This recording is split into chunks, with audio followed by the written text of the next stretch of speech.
ओम नमः भगवते वासुदेवाय। भक्त शरण आध्यात्मिक चैनल को मोर प्रिय भाई भणी मानू गुरुजन मानू अनंत कोटि प्रणाम जनाई मु श्री भक्त वत्सल प्रधान आज ओडिया भागवतर सुंदर पदटे रही परम विष्णु भक्त जगन्नाथ दास रचना करिसंती आलोचना करने आगे आसी आसतु जानिबा। पापंक मध्य परमाद स्त्री गर्भणी स्वसाबध। हाँ, पाप पुण्य विषय रे आपण माने जानिचंती केउ कार्य कले ए जीव पुण्य अर्जन करिथाय, केउ कार्य कले ए जीव नरक को गमन करिथाय प्रायतः समस्ते जानती।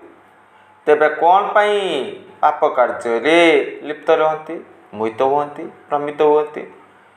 मायर बसीभूत ये जीव कुकर्म रे लिप्त रहती। आतताई कर्म रही शस्त्र रे बद्ध करिबा, विष प्रदान करिबा, पुड़ी दबा, नदी रे समुद्र रे फिंगी दबा, यही कार्य जो माने करती से माने जड़े जड़े आतताई खाद्य विष मिसई देवा। देखंतु, चिंतन करंतु। पुणी कंसासुर शुणा पाइले देवकी गर्भ धारण करिसंती। सप्तम गर्भ नष्ट हो सारी शुणी अष्टम गर्भ धारण करिसंती। आकाशवाणी होइतिला अष्टम गर्भर संतान कंसासुर को बध करिवे। नारद मुनि सुंदर भाव में कहिथिले, रे दुराचारी कंसासुर देवकींकर अष्टम सुत ही तते मारिब। सेपटे देवकी माता गर्भ धारण करिसंती।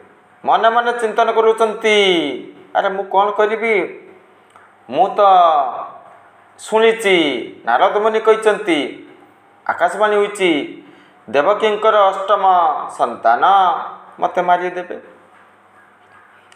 जदि मु बध करे शिशु हत्या हब,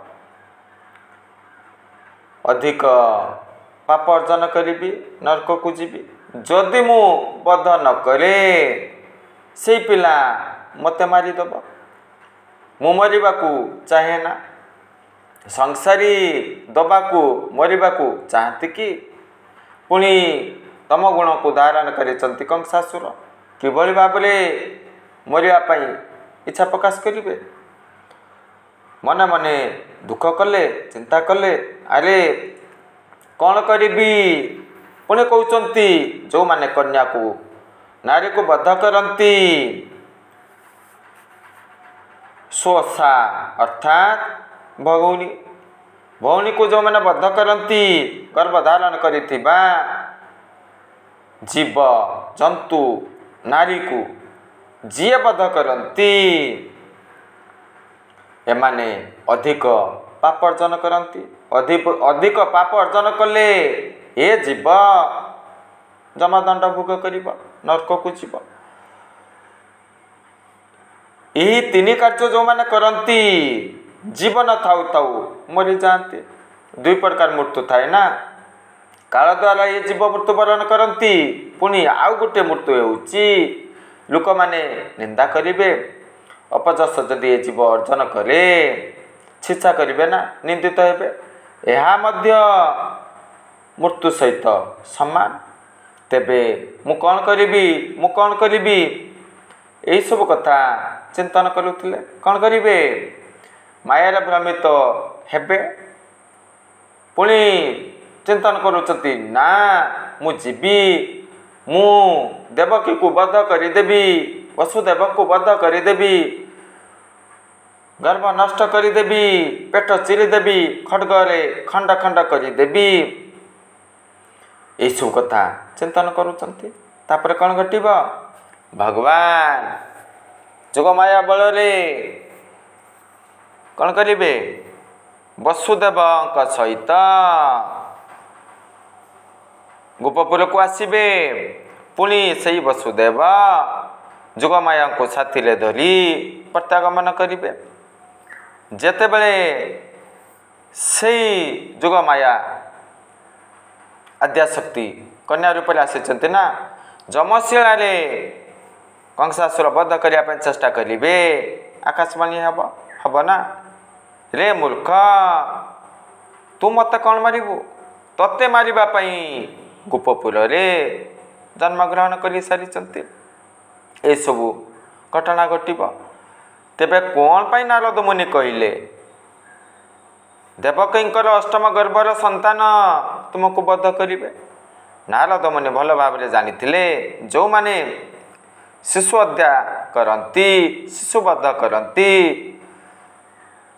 सही पापर कलश शीघ्र पूर्ण घटे। जेतेबेले मर्त्यमंडल रे पापी संख्या बढ़ीज पापर कलश पूर्ण घटब से पापी मान को संहार करने भगवान आसबे भगवान शीघ्र आसबे। से नारद मुनि कंसासुर को कही तेणु आम्भे मैंने कौन शिक्षा हासिल कलु नारी को बध करने उचित नुह गर्भणी जीव जंतु को बध करने उचित नुह निजर भौणी को हत्या करने बध करने उचित नुह। यह सब शिक्षा हासिल कलु। जय जगन्नाथ।